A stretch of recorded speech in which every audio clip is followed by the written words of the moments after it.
7ஆம் வகுப்பு கணிதம் 3வது பருவம் பாடம் 1 பயிற்சி 1.4ல் ஃபஸ்ட்டு கணக்கு. அதில் ஃபஸ்ட் ஒன்று 0.6 வகுத்தல் 3. 0.6 எதால் வகுக்க சொல்லியிருக்காங்க அப்படின்னா 3ஆல் வகுக்க சொல்லியிருக்கிறாங்க. 0.6 3ஆல் வகுக்க சொல்லியிருக்காங்க. சரியா, நம்ம நார்மலாக வகுக்கத்தல் போலேயே நம்ம செய்யலாம். 0.6 இங்கே வெளியில் 3 கொண்டு போட்டு வகுக்கிறோம்.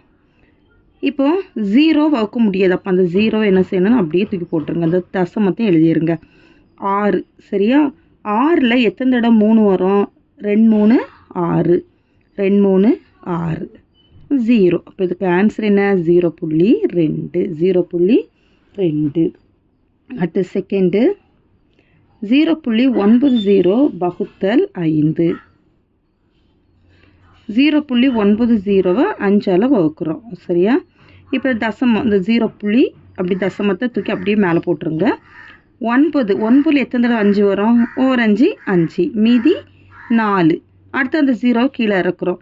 இப்போ இந்த 5 இந்த 40ல் எத்தனை தடவை 5 வரும் அப்படின்னா 8 5 40, 8 5 40, மீதி 0. அப்போ நம்மளுக்கு இந்த கணக்குக்கு ஆன்சர் என்னது? 0.18. 0.18. 3ஆம் சப்டிவிஷன் 4.08 வகுத்தல் 4. 4.08 4ஆல் வகுக்கிறோம். இப்போது இங்கே தசமத்து இடது பக்கம் நம்மளுக்கு 4ங்க நம்பர் இருக்குது. அப்போ 1 4 4. இந்த தசமத்தை தூக்கி மேலே அப்படியே எழுதிக்கோங்க. சரியா, 0 வகுக்க முடியாது. அப்போ என்ன பண்ணுறோன்னா அந்த 0 அப்படியே எழுதிக்கோங்க. சரியா, அடுத்தது 8 கீழே இறக்கிக்கோங்க. 8 கீழே இறக்கிக்கிட்டோம் அப்படின்னா 2 4 8, மீதி 0. அப்போ இதுக்கு ஆன்சர் என்னது அப்படின்னா 1.02. அடுத்து 4வது 21.56 வகுத்தல் 7. 21.56 7ஆல் வகுக்கிறோம். 21ல் எத்தனை தடவை 7 வரணும்? 3 தடவை வரும். 3 7 21, மீதி 0 ஆயிரும். அந்த தசம தூக்கி அப்படி போடுங்க. இனி இந்த 5 கீழே இருக்கிற 5 வகுக்க முடியுமா? 5 7ஆல் வகுக்க முடியுமா? முடியாது. அப்போ என்ன பண்ணுறோம் அப்படின்னா அதுக்கப்புறம் 0 போட்டோம். ஏன்னா இங்கே ஒரு நம்பர் நம்மளுக்கு இருக்குது. அப்போ அது வகுக்க முடியலை அப்படின்னா அதுக்கப்புறம் என்ன போட்டுறோம்? 0 போட்டுட்டு இனி இந்த 6 தூக்கி கீழே இறக்கிக்கிறோம். 6 கீழே இறக்கிட்டோம் அப்படின்னா 56. 56ல் 7 எத்தனை தடவை வரும்னா 8 முறை வரும். 8 7 56, மீதி 0. அப்போ இந்த கணக்குக்கான ஆன்சர் என்னென்னா 3.08. அடுத்த 5வது 0.564 வகுத்தல் 6. 0.564 6ஆல் வகுக்கிறோம். சரி, அந்த தசமத்துக்கு மேலே எழுதிக்கோங்க. ஏன்னா இந்த பக்கம் நம்ம நம்பர் இல்லாதனா நம்ம அது தசமத்துக்கு அப்படி மேலே எழுதிக்கலாம். அடுத்தது இனி 5 என்ன பண்ணுறோன்னா 5 இறக்கிக்கணும். சரி, 5 முதல்ல எடுத்துக்கோங்க. 5 6ஆல் வகுக்க முடியுமா? முடியாது. அப்போ அதுக்கப்புறம் என்ன போட்டுறோன்னா 0 போட்டுறோம். அதுக்கப்புறம் 0 போட்டுக்கிட்டு இனி இப்போ இந்த 2 இலக்கத்தை சேர்த்து எடுத்துக்கோங்க. 56. 56ல் எத்தனை தடவை 6 வரும்? 56ல் எத்தனை முறை 6 வரும்னா 9 முறை வரும். 9 6 54, 54, மீதி 2. 4 கீழே இருக்குக்கோங்க. 24. 24ல் எத்தனை முறை 6 வரும் அப்படின்னா 4 முறை வரும். 4 6 24, 0.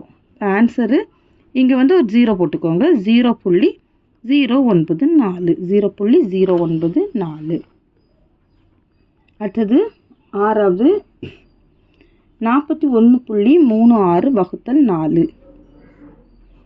41.36 4ஆல் வகுக்கிறோம். சரியா, 4ஆல் வகுக்க போகிறோம். 4 எடுத்துக்கோங்க. 1 4 4. அடுத்து 1 கீழே இறக்குறோம். 1 கீழே இறக்கும்போது அது வகுக்க முடியாது 4ஆல். அதனால் அதுக்கப்புறம் நம்ம ஒரு 0 போட்டுறோம். சரியா, 0 போட்டுட்டு இந்த தசமம் இருக்கிறதுனா நீங்கள் தசமத்தை தூக்கி வச்சுட்டு இந்த 3 கீழே இறக்குறோம். இது 3ங்கும்போது நம்மளுக்கு 13 மாறியாச்சு. 13ல் எத்தனை தடவை 4 இருக்குது அப்படின்னா 3 4 12, மீதி 1. 13ல் 12 போயிடுச்சுன்னா 1 வருமா? இந்த 6 கீழே இறக்கிக்கோங்க. 6 கீழே இறக்கிட்டோம் அப்படின்னா 4 4 16, மீதி 0. சரி, அப்போ இதுக்கு ஆன்சர் என்ன அப்படின்னா 10.34. 10.34. 298.2 3ஆல் வகுக்கிறோம். 298.2 3ஆல் வகுக்கிறோம். சரியா, இப்போ இதில் 2 வகுக்க முடியுமா? முடியாது. அப்போ அடுத்த இலக்கத்தை சேர்த்து எடுத்துக்கிறோம். 29. 29ல் 9 முறை வருமா? 9 3 27. 29லேருந்து 27 கழிச்சா 2. அடுத்தது 8 கீழே இறக்கிக்கிறோம். 28. மறுபடியும் எத்தனை முறை தான் வரும்? 9 முறை வரும். 9 3 27. மீதி 1. தசமத்துக்கு இங்கே மேலே போட்டுக்கோங்க. அடுத்தது ஒரு நம்பர் கீழே அங்கே மேலே இருக்கா, அதை கீழே கொண்டு வந்துடும். 2. சரியா? இப்போ இதில் எத்தனை முறை வரும்? 4 முறை வருமா? 4 3 12. மீதி 0. அப்போ இந்த கணக்குக்கான ஆன்சர் 99.4. அவ்வளோதான் ஃபஸ்ட்டு கணக்கு. செகண்ட் கணக்கு மதிப்பு காண்க. அதில் ஃபஸ்ட்டு ஒன் 5.7 வகுத்தல் 10. சரி, 5.7 10ஆல் வகுக்கணும். 5.7 எதால் வகுக்கணும்? 10ஆல் வகுக்கணும். சரியா? இப்போ இந்த 5.7 இதில் எத்தனை தசமம் இங்கே தள்ளி புள்ளி இருக்குன்னா ஒரு தசமம் தள்ளி தான் புள்ளி இருக்குது. சரியா? அப்போ நம்ம இதை எப்படி எழுதலாம்? 57/10 எழுதிக்கலாமா? 57/10 எழுதிக்கலாமா? 10. அடுத்தது வகுத்தல் 10. சரியா? வகுத்தல் 10. 57/10 இந்த வகுத்தல். சரியா? இந்த வகுத்தல் குறியை நம்ம எந்த குறியை மாற்ற போகிறோம் அப்படின்னா பெருக்கல் குறியை மாற்ற போகிறோம். வகுத்தலை எப்படி மாற்றுறோம்? பெருக்கலை மாற்றுறோம் அப்படின்னா இந்த 10 எப்படி மாறிடும் அப்படின்னா தலைகிலாட்டு மாறிடும். தலைகிலாட்டுன்னு எப்படி மாறிடும்? 1/10ன்னு மாறிடும். சரியா? அந்த 10 எப்படி மாறிடும்? 1/10ன்னு மாறிடும். சரியா? ஏன்னா இதுக்கு கீழே வந்து நம்மளுக்கு 1 இருக்குன்னு அர்த்தம். இது தலைகீழாக போடும்போது 1/10ன்னுட்டு மாறிடும். இனியும் மேலேயும் பெருக்குங்க. 1 57 பெருக்கும்போது ஒரு 57 57. 10 10 பெருக்குன்னா 10 100. சரியா? இப்போ நம்மளுக்கு 57/100ன்னு கிடச்சிருக்கு. இந்த 100ல் எத்தனை 0 இருக்குது? 100ல் 2 0 இருக்கா? 100ல் எத்தனை 0 இருக்குது? 2 0 இருக்குது. அப்போ நம்மளுக்கு எத்தனை தசமம் தள்ளி புள்ளி வைக்கணும்னா 2 தசமம் தள்ளி புள்ளி வைக்கிறோம். 1 2 2 தசமம் தள்ளி புள்ளி வைக்கும்போது இங்கே வந்துடும் ஆன்சர். அப்போ 0.57. 0.57 இதுதான் ஃபஸ்ட்டுக்கான ஆன்சர். அடுத்தது செகண்டு 93.7 வகுத்தல் 10. 93.7 10ஆல் வகுக்கிறோம். அதே போல் தான் இதுலேயும் எத்தனை தசமம் தள்ளி புள்ளி இருக்குன்னா ஒரு தசமம் தள்ளி புள்ளி இருக்குது. அப்படின்னா நம்ம 937/10ன்னு போட்டுடலாமா? இந்த வகுத்தல் குறியை பெருக்கலாக மாற்றுறோம். இதுக்கு பையில் 1 இருக்குது. அப்போ அதை என்ன பண்ணணும்? தலைகளாட் போடும்போது 1/10ன்னு மாறிடும். இது 1ஐயும் 937ஐயும் பெருக்கும்போது 937/10 100. 10 100. இப்போ இந்த இதுலேயும் 2 ஜீரோஸ் இருக்குன்னா நம்ம இங்கே எத்தனை இலக்கம் தள்ளி புள்ளி வைக்கணும்னா 2 நம்பர் தள்ளி புள்ளி வைக்கணும். ஒரு நம்பர் 2 நம்பர் தள்ளி புள்ளி வைக்கணும். இங்கே புள்ளி வந்துடும். அப்போ ஆன்சர் என்ன வரும்? 9.37. 9.37. மூணாவது 0.9 10ஆல் வகுக்கிறோம். 0.9 10ஆல் வகுக்கிறோம். இதில் ஒரு தசம் தான் தள்ளி புள்ளி இருக்கிறதுனால 9/10ன்னு எழுதிக்கிறோம். 9/10 வகுத்தலை பெருக்கலை மாற்றுறோம். இதை தலைகள் எழுதும்போது 1/10. 9 9/10 100. சரியா? இப்போ நம்மளுக்கு பையில் எத்தனை தசமம் தள்ளி எத்தனை ஜீரோஸ் இருக்குன்னா 2 ஜீரோஸ் இருக்குது. அப்போ மேலே இருக்கக்கூடிய நம்பரில் நம்ம எத்தனை தசமம் தள்ளி புள்ளி வைக்கணும்? 2 தசமம் தள்ளி புள்ளி வைக்கிறோம்.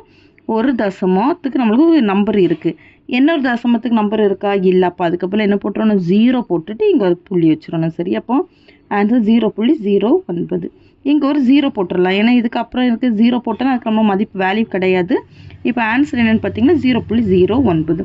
2 ஜீரோஸ் இருந்தால் இங்கே 2 இலக்கம் தள்ளி நம்ம புள்ளி வைக்கணும். ஒரு இலக்கத்துக்கு நம்பர் இருக்குது, இன்னொரு இலக்கத்துக்கு நம்பர் இல்லாதனால நம்ம அதுக்கப்புறம் 0 போட்டிருக்கோம். சரியா? அடுத்த நாலாவது 301.301 வகுத்தல் 10. 301 வகுத்தல் 10. இப்போ இதில் எத்தனை இலக்கம் தள்ளி புள்ளி இருக்குன்னு பாருங்க. 3 இலக்கம் தள்ளி புள்ளி இருக்கு. அப்போ இதை நம்ம எப்படி எழுதணும்னா 3,1301 3 இலக்கம் தள்ளி புள்ளி இருக்கனால எத்தனை ஜீரோஸ் போடணும்? 3 ஜீரோஸ் போட்டுக்கணும். பெருக்கல் இதை வந்து பை 1/10. இது தலைகளை போடும்போது 1/10. 3,1301 பை இதை பெருக்கும்போது எவ்வளோ வரும் அப்படின்னா 10,000 வந்துடும். சரி? இதை பெருக்கும்போது எத்தனை வந்துடும்? எவ்வளோ வந்துடும்? 10,000 வந்துடும். ஏன்னா இதில் ஒரு 3 0, இதில் ஒரு 0, 4 0, மொத்தம் 10,000 வந்துடும். இப்போ 10,000ல் எத்தனை ஜீரோஸ் இருக்குது? 4 0 இருக்கா? 10,000ல் எத்தனை 0 இருக்குன்னா 4 0 இருக்குது. அப்போ நம்மளுக்கு எத்தனை தசமம் தள்ளி புள்ளி வைக்கணும்னா 4 தசமம் தள்ளி புள்ளி வைக்கணும். சரியா? 1 2 3 4 இங்கே புள்ளி வச்சுக்கணும். அப்போ ஆன்சர் என்ன வரும்னா 30.1 1301 30.1301. அடுத்தது 5வது கணக்கு 0.83 வகுத்தல் 10. இதில் எத்தனை தசம தள்ளி புள்ளி இருக்குன்னா 2 தசம தள்ளி புள்ளி இருக்குது. அப்போ நம்ம பையில் 100 போட்டுக்கிறோம். பெருக்கல் இதை வந்து தலைகளாட்டு போடுறோம் 1/10. இப்போ 83/100 10 பெருக்குன்னா 1000. அப்போ நம்மளுக்கு மேலே இருக்கக்கூடிய நம்பரில் எத்தனை தசம தள்ளி புள்ளி வைக்கணும்? இங்கே 3 0 இருக்கிறனால 3 தசம தள்ளி புள்ளி வைக்கிறோம்.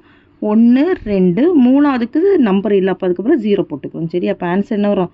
0.083 0.083. அடுத்தது 6வது கணக்கு 0.062 வகுத்தல் 10. இதில் 3 தசம தள்ளி புள்ளி இருக்குது. அப்போ 62/1000 பெருக்கல் இதை தலைகளாக போட்டு எழுதணும் 1/10. 62 இப்படி இங்கே என்ன வரும்? பையில் இங்கே 3 0 இங்கே 1 0, அப்படின்னா 4 0 வருமா? 10,000 வந்துடும். ஏன்னா இப்போ நம்மளுக்கு மேலே எத்தனை தசம தள்ளி புள்ளி வைக்கணும் அப்படின்னா 4 தசம தள்ளி புள்ளி வைக்கணும். 1 2 அடுத்தது 3வதுக்கு நம்பர் இல்லை, அப்போ அதுக்கப்புறம் 0 போடணும். 4வதுக்கும் நம்பரில் அதுக்கப்புறம் 0 போட்டுக்கணும். சரி, அப்போ ஆன்சரு 0.0062. அவ்வளோதான். 3வது கணக்கு மதிப்பு காண்க. அதில் ஃபஸ்ட் ஒன் 0.7 வகுத்தல் 100 0.7 வகுத்தல் 100. சரியா? இப்போ இதில் எத்தனை தசம தள்ளி புள்ளி இருக்குன்னு பாருங்கள். 1 தசம தள்ளி புள்ளி இருக்குது. அப்போ இதை எப்படி எழுதலாம்? 7/10 எழுதிக்கலாமா? 7/10. இந்த வகுத்தலை பெருக்கெல்லாம் மாற்றுறோம். இங்கே இருக்க வகுத்தலுக்கு அப்புறம் இருக்கக்கூடிய நம்பர் தலைகளாட்டு போட்டு எழுதணும். இப்போ 1/100.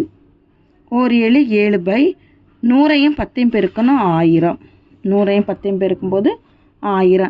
இப்போ அப்போ நம்மளுக்கு இதில் 3 0s இருக்குன்னா மேலே இருக்கக்கூடிய நம்பர் எத்தனை தசம தள்ளி புள்ளி வைக்கணும்? 3 தசம தள்ளி புள்ளி வைக்கணும். 3 நம்பர் தள்ளி புள்ளி வைக்கிறோம். 1 2க்கு நம்பர் இல்லை, அப்போ அதுக்கப்புறம் 0 போட்டுரும். 3க்கு நம்பர், அதுக்கப்புறம் 0 போட்டுரும். சரியா?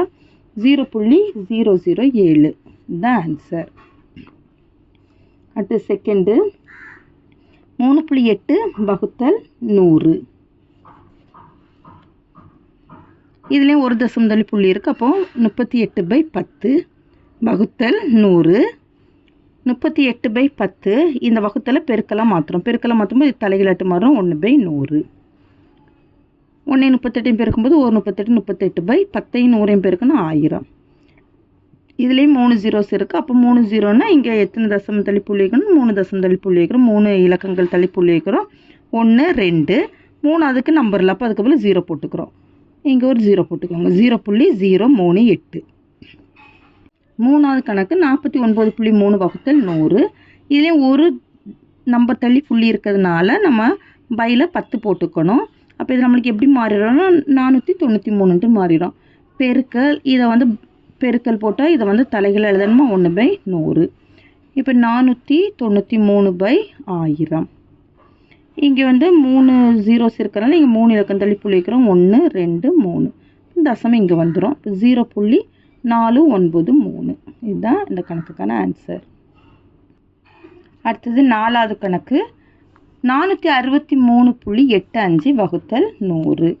இதில் எத்தனை தசம தள்ளி புள்ளி இருக்குது? 2 தசம தள்ளி புள்ளி இருக்கா அப்படின்னா 46,385/100 பெருக்கல் 1/100. 46,385 இதை பெருக்கிறோம். 100 பெருக்கும்போது இதில் 2 0 இல்லை 2 0, அப்போ நம்ம டோட்டலாக 4 0 வந்துடும். பெருக்கும்போது 10,000 கிடச்சிரும். இப்போ இதில் எத்தனை 0s இருக்குன்னா 4 0s இருக்குது. அப்போ நம்மளுக்கு இங்கே எத்தனை இலக்கம் தள்ளி புள்ளி வைக்கணும்னா 4 இலக்கம் தள்ளி புள்ளி வைக்கணும். 1 2 3 4. அப்போ இங்கே வந்துடும் புள்ளி 4.6385. 5வது சப்டிவிஷன் 0.3 வகுத்தல் 100. இதில் எத்தனை இலக்கம் தள்ளி புள்ளி இருக்குன்னா ஒரு இலக்கம் தள்ளி புள்ளி இருக்குது. அப்போ 1/10 பெருக்கல் 3/10 பெருக்கல் 1/100. 1 3 3/10 100 பெருக்குன்னா 1000. இப்போ எத்தனை இலக்கம் தள்ளி புள்ளி வைக்கணும்? 3 இலக்கம் தள்ளி புள்ளி வைக்கணும். 1 இங்கே 3 0s இருக்கிறதுனால 2வதுக்கு நம்பர் இல்லை, அப்போ 0 போட்டுரும். 3வதுக்கு நம்பர் இல்லை, அப்போ அதுக்கும் 0 போட்டுரும். இங்கே ஒரு தசமம் வச்சிரும். 0.003 தான் இதுக்கு ஆன்சர். அடுத்த 6வது சப்டிவிஷன் 27.4 வகுத்தல் 100. இதுலேயும் ஒரு இலக்கம் தள்ளி புள்ளி இருக்கிறதால அப்போ 274/10 பெருக்கல் 1/100. 274 பை 100ஐயும் 10ஐயும் பெருக்கும்போது 1000. இப்போ மேலே எத்தனை இலக்கம் தள்ளி புள்ளி வைக்கணும்? இங்கே 3 ஜீரோஸ் இருக்கிறதுனால 3 இலக்கம் தள்ளி புள்ளி வைக்கிறோம். 1 2 3. இங்கே தசமம் வச்சுக்கிறோம். 0.274. இதுதான் இந்த கணக்குக்கான ஆன்சர். அடுத்தது 4வது கணக்கு. மதிப்பு காண்க. அதில் ஃபர்ஸ்ட் ஒன் 18.9 வகுத்தல் 1000. இதில் எத்தனை இலக்கம் தள்ளி புள்ளி இருக்குன்னா ஒரு இலக்கம் தள்ளி புள்ளி இருக்குது. அப்போது 189 பை 10. இந்த வகுத்தலை பெருக்கலை மாற்றுறோம். பெருக்கலை மாற்றும்போது இது எப்படி மாறுறோம்? 1 பை 1000. சரியா? 1 பை 1000. 189 பை 10ஐயும் 1000ஐயும் பெருக்கும்போது நம்மளுக்கு என்ன வரும்? 10,000. எத்தனை ஜீரோஸ் இருக்குது? 4 ஜீரோஸ் இருக்குது. அப்போ எத்தனை இலக்கம் தள்ளி புள்ளி வைக்கணும்? 4 இலக்கம் தள்ளி புள்ளி வைக்கணும். 1 2 3 4க்கு நம்பரில் அப்போ அதுக்கப்புறம் ஒரு 0 போட்டுக்கோம். அப்போ ஆன்சர் 0.0189. ரெண்டால் 0.87 வகுத்தல் 1000. இதில் 2 இலக்கம் தள்ளி புள்ளி இருக்குது. அப்போ 87 பை 100 பெருக்கல் 1 பை 1000. சரியா? இப்போ இதை பெருக்கும்போது 87 பை இதில் எத்தனை ஜீரோஸ் வரும் அப்படின்னா 5 ஜீரோ வரும். 1 லட்சம். சரியா? எத்தனை? 1 லட்சம். அப்போ நம்மளுக்கு மேலே வந்து எத்தனை இலக்கம் தள்ளி புள்ளி வைக்கணும்னா 5 இலக்கம் தள்ளி புள்ளி வைக்கணும். 1 2 3க்கு நம்பரில் 0 போடுறோம். 4க்கு நம்பரில் 0 போடுறோம். 5க்கு நம்பரில் 0 போட்டு இங்கே தசமம் வைக்கிறோம். இப்போ 0.00087 தான் இந்த கணக்குக்கான ஆன்சர். அடுத்து 3வது 49.3 வகுத்தல் 1000. இதில் ஒரு இலக்கம் தள்ளி புள்ளி இருக்கிறதுனால 493 பை 10 பெருக்கல் 1 பை 1000. 493 பை இதை பெருக்கும்போது நம்மளுக்கு என்ன வரும்னா 10,000. 4 ஜீரோஸ் ஆட் ஆகும். 4 இலக்கம் தள்ளி புள்ளி வைக்கிறோம். 1 2 3 4வது இலக்கத்துக்கு 0 போட்டுக்கிறோம். 0.0493 தான் இந்த கணக்குக்கான ஆன்சர். அடுத்து 4வது 0.3 வகுத்தல் 1000. இதில் ஒரு இலக்கம் தள்ளி புள்ளி இருக்கனால 3 பை 10 பெருக்கல் 1 பை 1000. 3 பை இதில் 10ஐயும் 1000ஐயும் பெருக்கும்போது 10,000. இதில் எத்தனை தசம் தள்ளி புள்ளி வைக்கணும்னா 4 இலக்கம் தள்ளி புள்ளி வைக்கிறோம். 1 2 3 4. சரியா? அப்போ 0.0003 தான் இந்த கணக்குக்கான ஆன்சர். அடுத்த 5வது கணக்கு 382.4 வகுத்தல் 1000. இதில் ஒரு தசம் தள்ளி புள்ளி இருக்குது. அப்போ 3824 பை 10 பெருக்கல் 1 பை 1000. 3824 பை 1000ஐயும் 10ஐயும் பெருக்கும்போது 10,000. 4 ஜீரோ வந்துடும். சரியா? அப்போ இங்கே எத்தனை தசம் தள்ளி புள்ளி வைக்கணும்? 1 2 3 4. 0.3824 தான் இந்த கணக்குக்கான ஆன்சர். 6வது சப்டிவிஷன் 93.8 வகுத்தல் 1000. இதில் ஒரு இலக்கம் தள்ளி புள்ளி இருக்கனால 938 பை 10 பெருக்கல் 1 பை 1000. 938 பை இதையும் பெருக்கும்போது 10,000. 10,000த்தில் எத்தனை ஜீரோஸ் வரும்? 4 ஜீரோ வரும். அப்போ எத்தனை இலக்கம் தள்ளி புள்ளி வைக்கணும்? 4 இலக்கம் தள்ளி புள்ளி வைக்கிறோம். 1 2 3 4வது இலக்கத்துக்கு நம்பரில் இப்போ 0 போட்டுக்கிறோம். 0.0938. இதுதான் இப்போ இந்த கணக்குக்கான ஆன்சர். அவ்வளோதான் இந்த வீடியோ. தேங்க்யூ.